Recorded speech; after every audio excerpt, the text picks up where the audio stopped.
Good morning. I'm Wei-Che Kao, and also known as Xiaobai. I'm currently working at DevCore as a security researcher. In this talk, I'm going to present a comprehensive security study on MediaTek Wi-Fi from Wi-Fi MCU firmware, reverse engineering to vulnerabilities in Wi-Fi kernel module. And I will also demonstrate how we exploit both frame injection and beacon vulnerabilities. So why MediaTek? Since its chips are widely used in various products such as Sonos speakers, Amazon Echo, Starlink Wi-Fi router, and many other famous devices. However, most research has mainly focused on Qualcomm and Broadcom chips, and detailed study on media Wi-Fi chips remain limited. So far, only 3 studies are somewhat related to MediaTek Wi-Fi security, but 2 of them barely mention the chip architecture. Unlock hidden superpower in media Wi-Fi chips is only study focusing on reverse engineering and architecture that was presented at NorCon this September. There wasn't much information available, so we got curious about the security of MediaTek's Wi-Fi implementation. Our research looks only at the remote attack surface, which can cause major damage even if the attacker only achieves a DOS. Quick note before we begin. To avoid violating MediaTek's bug bounty policy, all information related to their customers has been redacted. Therefore, I will not disclose the devices used during reverse engineering and demonstration. Alright, so let's get started. In this picture, we show an overview of the Wi-Fi stack. The orange parts represent components related to the Wi-Fi protocol stack. The Wi-Fi physical layer turns bits into signal to send and back into bits when received. The MAC layer controls access to the physical layer and handles the encapsulation and decapsulation of Wi-Fi frames. The MLME is the core module responsible for handling MAC layer management. It mainly processes management frames, maintains state machine logic, and handles control operations. The LLC forwards data frames to upper layers, typically carrying protocols like IPv4, IPv6, ICMP, and so on. The supplicant and authenticator handle Wi-Fi authentication and key exchange. After seeing what the Wi-Fi stack looks like, let's take a look inside the MediaTek Wi-Fi 6 router. It can be separated into 2 parts. The MT7981, which is a Wi-Fi SoC, and the MT7976, which is a radio frequency chip. The Wi-Fi SoC is made up of an applications processor and 3 Wi-Fi MCUs. WA CPU and WO CPU are related to transmission and aggregation. We haven't studied them in depth, so we won't cover them here. Therefore, today we only focus on the application processor and WM CPU. The WM CPU mainly manage the MAC and physical layers and receive Wi-Fi frames from the radio. The application processor runs the Linux kernel, which includes a kernel module called mtwifi.ko. This module interacts with the WM CPU firmware to receive Wi-Fi frames and issue commands to let the WM CPU to manage the MAC layer and physical layer. So how does the WM CPU work? And how the firmware loaded? Also, what ISA does the WM CPU use? We need this information to move forward with our reverse engineering. At boot, the Wi-Fi kernel module is loaded and initialized. It then starts loading firmware into Wi-Fi MCUs. Here we take the WM CPU firmware loading as an example. First, it passes the ROM patch header, and then loads the ROM patch into WM CPU memory based on the header. Let's take a look at the important information provided by the patch header. The build date field shows when the ROM patch was built. In this case, it was built at 2023 July 28. and the field that indicates how many regions are in ROM patch. In this case, there is only one. The header of the region 0 is shown on the slide. The load address of region 0 is hex 90,000 and its size is hex 25880. After loading the ROM patch, the Wi-Fi Chrome module then parses the header of the RAM firmware. It then loads the firmware into the WMCPU memory based on the header and finally triggers the WMCPU to execute the RAM firmware. The RAM firmware header is different from the ROM patch header and is located at the end of the file. It also contains a build date, which is pretty close to that of the ROM patch. It also has a field indicating the number of the regions. In this case, there are 11 regions. The RAM region header of the RAM firmware comes before the RAM firmware header. In this slide, we show the load address, region size, and region feature of region 0 and 10. The region 0 has its feature set to hex 20, indicating that the load address of this region is also the firmware's entry point. After analyzing the WMCPU loading process, I gained an initial understanding of the WMCPU memory mapping. But what I thought does the WMCPU use? I gripped the firmware image and found a lot of useful information. It hinted to us that the architecture of the firmware is MDS32. To validate it, we built Ghidra with MDS32 support and loaded the firmware into Ghidra. And the disassembly code looked very complete. And next, I loaded the firmware and ROM patch into Ghidra and ran the built-in analysis. I noticed that many functions reference unauthenticated, which refer to the global pointer register. It is used to indirect access global data. Since Ghidra didn't know the value of the GP, many strings and functions cannot be interpreted correctly. But I couldn't find where the GP was set. I guess that the ROM on the MCU might contain the instruction that I was looking for. So I decided to take a different approach. I tried using the built-in tool on the device and found some useful commands, such as enabling WMCPU debug logs and MCU memory access commands. However, the command that I was interested in was the core dump command, because it dumps the entire runtime state, including some regions that were not present in the firmware or ROM patch. After loading the core dump into the Ghidra, we finally found where GP register is set. Next, we modify the value of the GP register. Now every indirect access via GP is correct, and we have a complete human-readable decompile output. I started looking for vulnerabilities. There isn't much code handling inference, and I quickly found a stack overflow. This vulnerability is exploitable. There is no stack canary, no data execution prevention, and the memory mapping is fixed. Everything goes back to 2008. We can directly return to the shellcode. Sounds pretty good. I tested the exploit on my testing device. It worked, and I observed the MCU executing the shellcode. However, it didn't work on other devices. The exploit didn't crash devices with same chipset.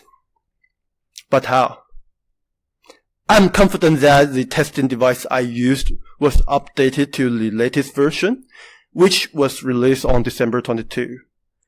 And although it was released on December 22, it still contained an older version of WMCPU firmware, which was built on July 28.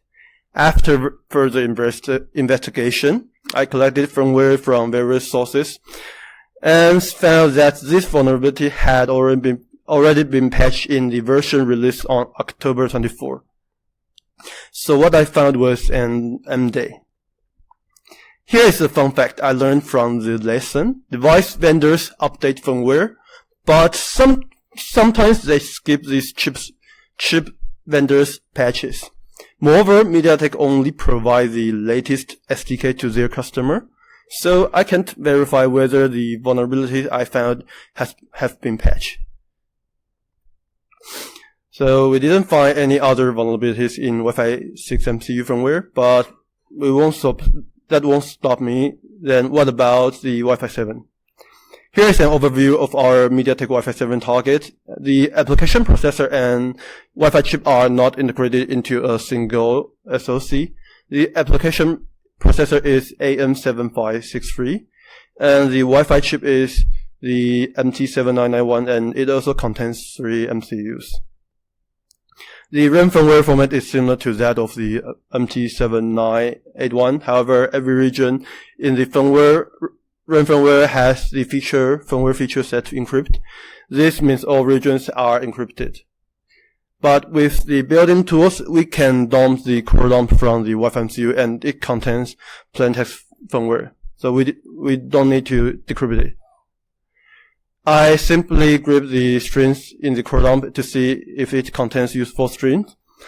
And yes, it does. I found that the ISA of the Wi-Fi 7 MCU is RISC-V. I loaded the firmware into Ghidra for reverse engineering. At first, it might seem exciting because many instructions can be disassembled. But as you scroll through, you will realize it is a disaster. Some custom instructions that represent nothing, and others can't be disassembled at all. As a result, most functions have incomplete decompile output. This makes the decompile code hard to understand because many prologue and epilogue instructions and key operations are missing. Before starting reverse engineering, we need to fix this instruction first. Let's first look at the custom RISC-V instructions.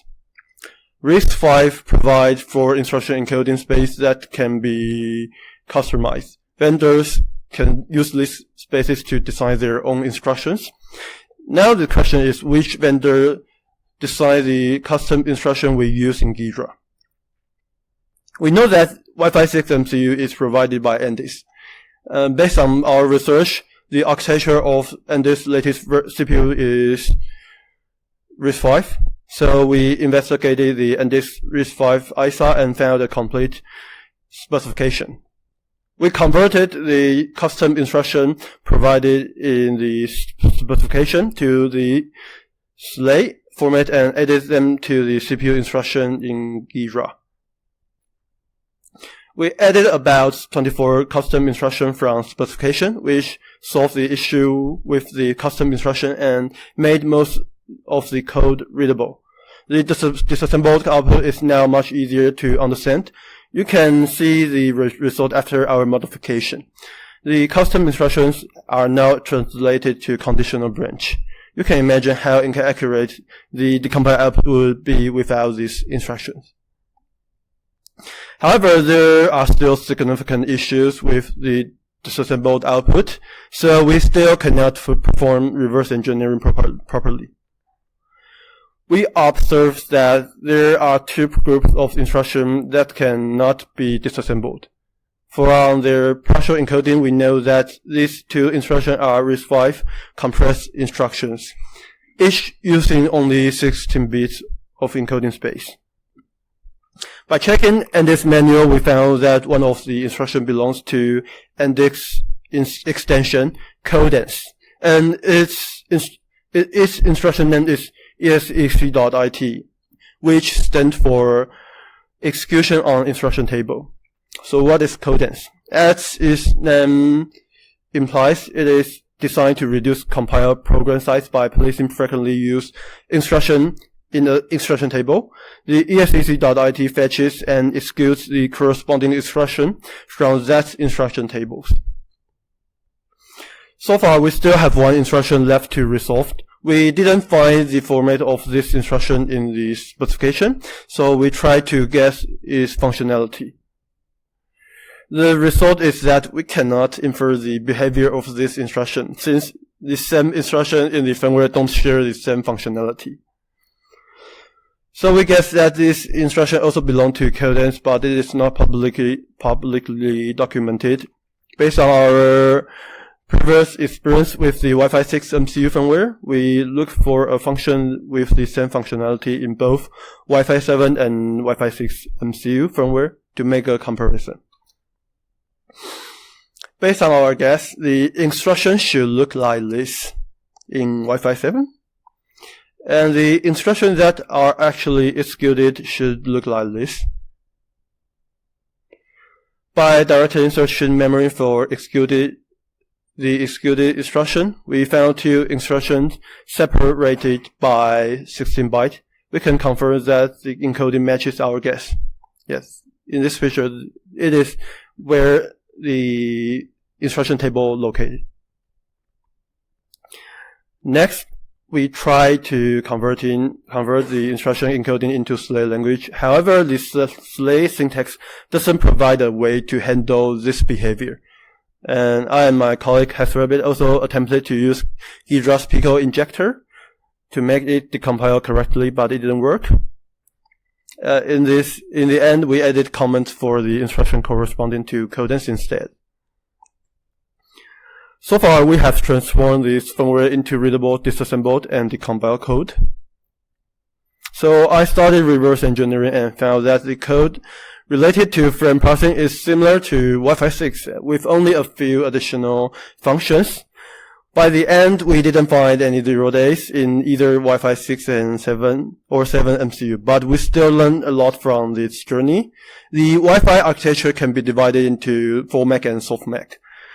ForMac implements most of the Wi-Fi protocol stack on the Wi-Fi MCU, while the SoftMac implements less on the MCU. Apparently, the architecture of MediaTek Wi-Fi should be SoftMac, and most of the frame processing functionality is handled by Wi-Fi Control Module. The story doesn't end here. Next, I will dive into a much larger remote attack surface, MediaTek's Wi-Fi Control Module. Let's move into a new chapter, the forgotten frame injection. Wi-Fi networks can be divided into two types, BSS networks and IBSS networks. A BSS network is a centralized network where all friends are forwarded by the access point to the station.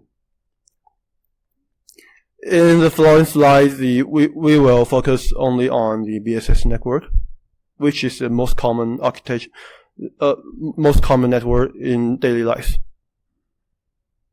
Unlike Ethernet, which requires a physical cable to a switch, Wi-Fi can be accessed by anyone within signal range.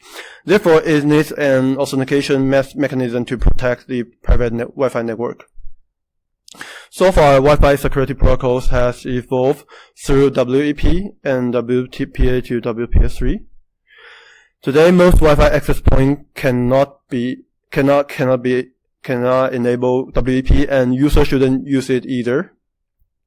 The latest protocol, WPS3, is now available, but according to Wiggle.net, WPA2 still accounts for around 75% of the network, while WPS3 is using only about 3%.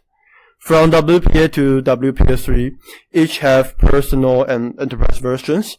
The personal version uses a pre-shared key, which is basically a Wi-Fi password. It is the most common method in the daily life. Take WPA2 as an example. Users who haven't been authenticated can only send Apple friends. All other type of data friends, such as IPv4, are blocked. So, what is the purpose of Apple friends and why are unauthenticated users allowed to send them? This is because it is used to exchange information required for WPA2 authentication. It carries data such as nonces and the broadcast key. Once users finish WPA2 authentication, they can send any encrypted data frame and freely access to the AP's network. In the Wi-Fi kernel module, MediaTek has implemented its own WPA family as well as the logic for parsing and handling data frames. Verifying if a data frame can be accepted involves several checks. including the LLC format, user authentication, friend encryption, and more. This raises a question. Is it possible to bypass the authentication? It would be great if I could access the AP's network without a password. And yes, we can. In the MediaTek AP, when receiving data frames, there is a missing check, allowing an attacker to inject arbitrary data frames without being authenticated. The Wi-Fi authentication is still there, but the AP will just accept any data frames, whether you are authenticated or not. So how does it happen? In MediaTek's implementation, the MCU forwards any data frame to the kernel module, which then decided whether to send data frame to the upper layer. If the source is not authenticated, the kernel module will drop the firmware. However, MediaTek also implements another method for passing and forwarding frames. When the MCU receives a Wi-Fi frame, it first converts it into the Ethernet frame. Next, the Ethernet frame is sent up to the Wi-Fi kernel module. But here, there is no check to see if the source is authenticated, which means anyone can send arbitrary plaintext data frame, and the AP will just accept them. This type of vulnerability was discussed in 2021, but still exists in 2025. Threat attacks show how they can be used to scan and attack devices on the Wi-Fi network. To help you better understand how the exploit works, I will explain the idea behind it. In this scenario, the victim is connected to a vulnerable Wi-Fi access point. It is a computer running vulnerable Apache and PHP CGI. And the Wi-Fi access point has a friend injection vulnerability. The attacker's goal is to compromise the victim without knowing the password. First, an attacker within the router signal range injects a TCP sync packet to the vulnerable Wi-Fi access point. The packet's source IP address is set to the victim IP, and the source port is set to the port used by the victim's vulnerable service. The destination is the attacker's machine on the internet. In this case, an AWS EC2 instance. Using TCP hole punching technique, this packet can help establish a tunnel between the attacker and the victim. Now, the attacker can establish TCP connection to send malicious payload to compromise victim's Apache service.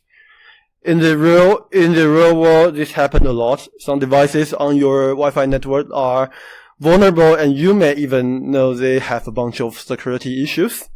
However, you believe your Wi-Fi password will prevent malicious actors from accessing them because of the friend injection vulnerability.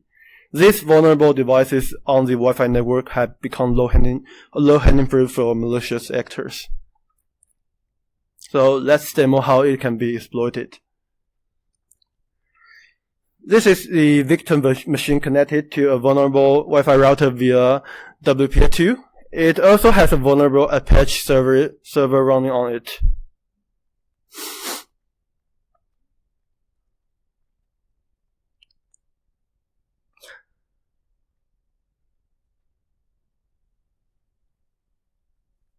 And this is the attacker machine on the EC2. It is listening for TCP things from the vulnerable access point and also listening for the reverse shell. This is attacker machine that will inject TCP sync packets to the vulnerable AP.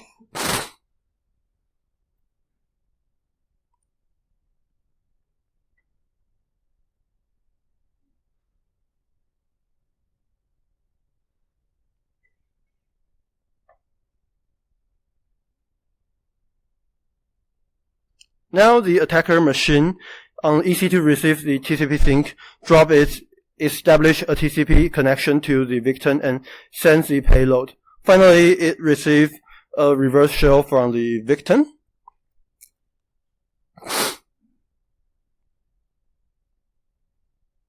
And here is the shell.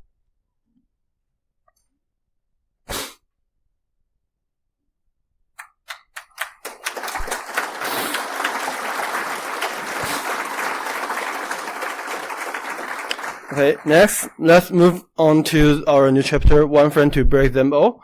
The vulnerabilities discussed in this chapter can directly cause a device's kernel to crash, and in some cases, even allow remote code execution. Let's demo. There are many types of Wi-Fi friends, and management friends are the most diverse. By studying how they are parsed and handled, we found several 0 days in MediaTek Wi-Fi kernel module.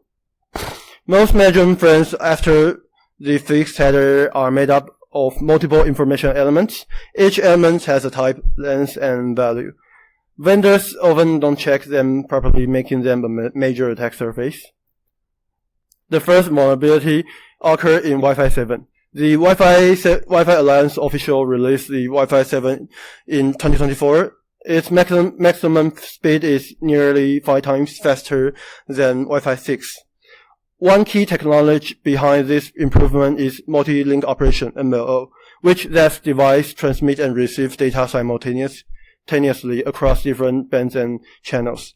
So how do APs and stations exchange capabilities and information about MLO?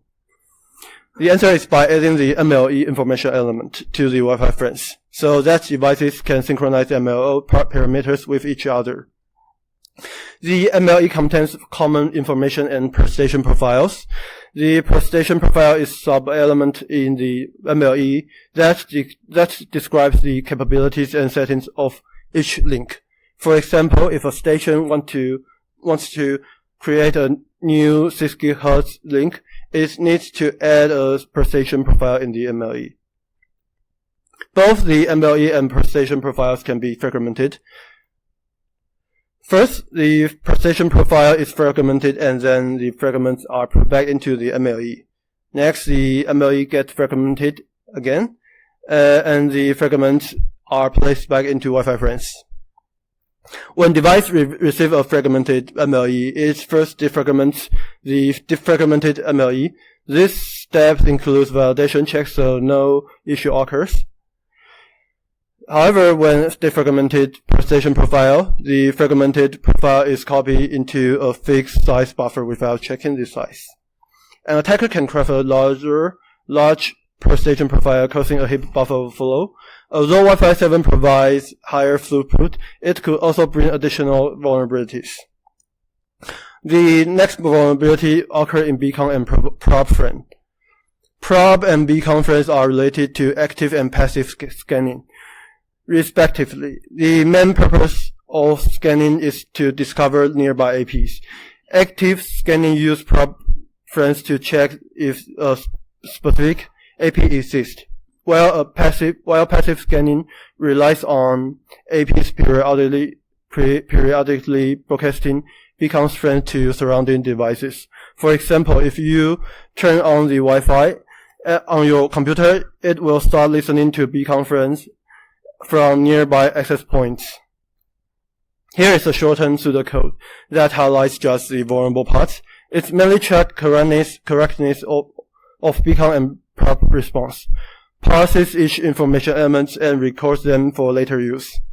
At first, it goes into a while loop and checks if the information element being parsed can fit into IEBuff. Inside the loop, if the current information element has a type 244, it is copied into IEBuff. If an information element has type 221 and it is a WSC IE, it is copied into the WSC buffer.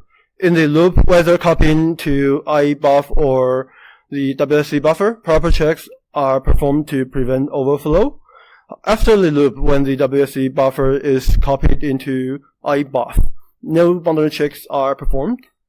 So if we fail IEBuff and the WSC buffer inside the loop, a heap buffer overflow will occur at the end. An attacker can broadcast malicious beacons from nearby. Any vulnerable Wi-Fi devices that receive these beacons will immediately go offline, and in the worst case, it can lead to remote code execution.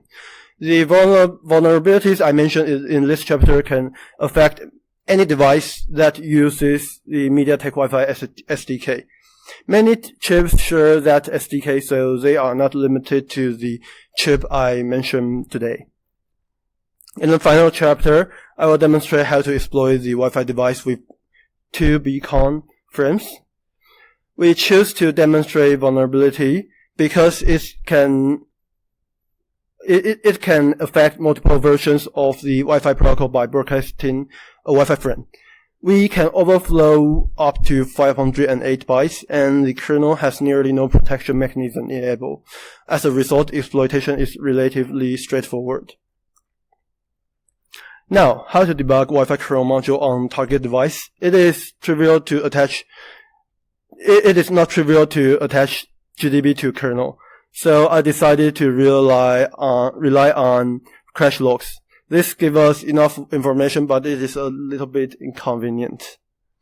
What can I actually control? Local privilege escalation has a lot of options, but a remote Wi-Fi kernel exploitation has far fewer choices. I spend a lot of time hunting for a useful structure and keep crashing the device to collect state traces for analysis. I found multiple state traces, but the most interesting one is this.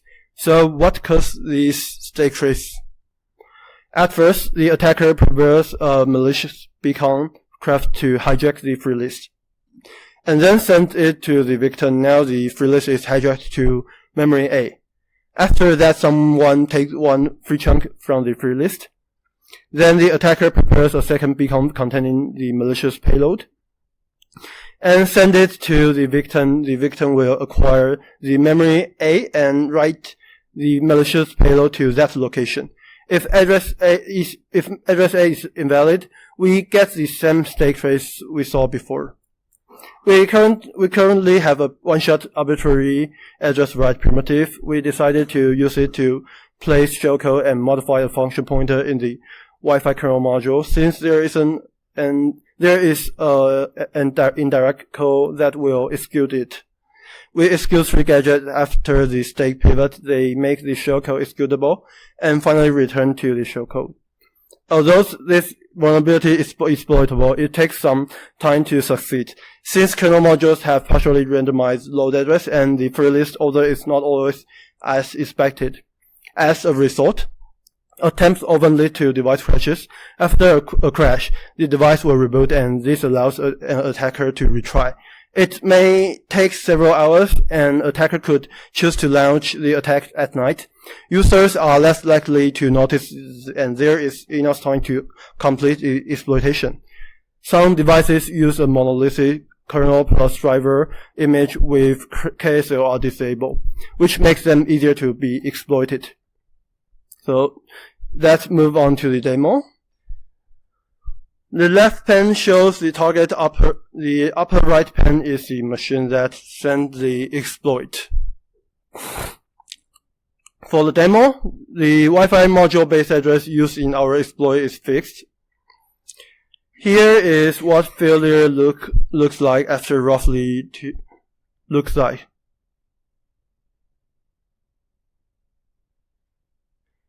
And after roughly 2 hours of attempts, the exploit finally succeeded. You can see that we executed shellcode, which printed a message from the kernel.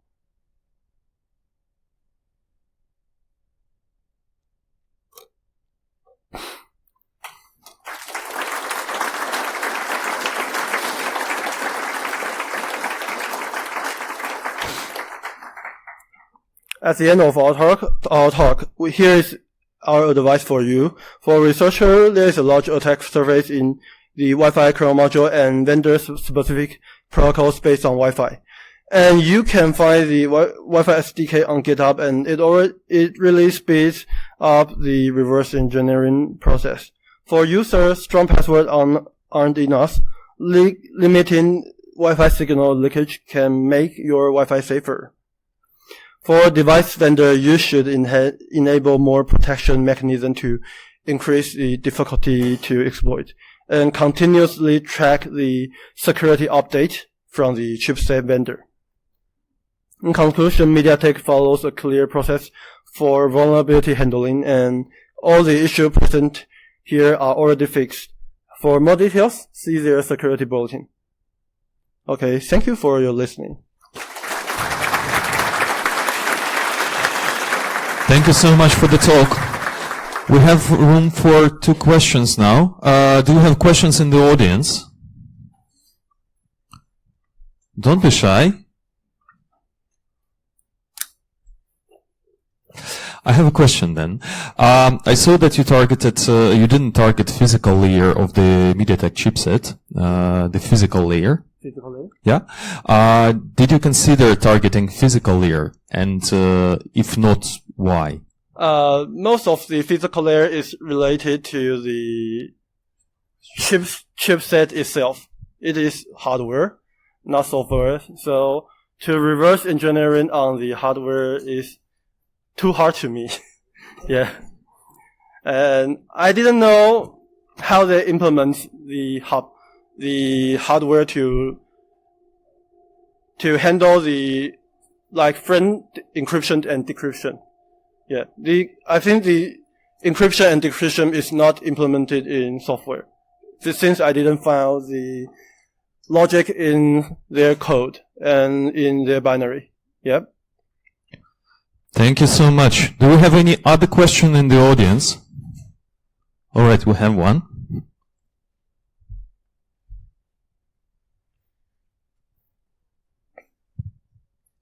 So you mentioned at one point that you went back and had to look at the ROM in order to figure out where a GP address was set. What, if any, code was actually implemented in the ROM for dealing with anything to do with the wireless processing? Was it all just firmware, or was there any code in the ROM as well?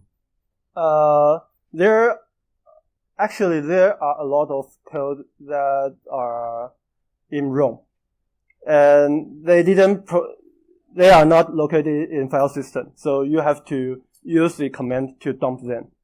And after you dump it, you will find that it has a large amount of code compared to the RAM firmware and the ROM patch. Yeah. So you have to dump it to better start your reverse engineering.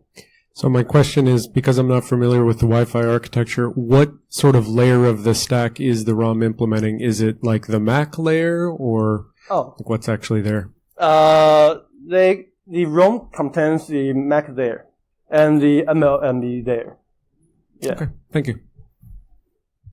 Thank you so much. All right, let's give a round of applause to the speaker.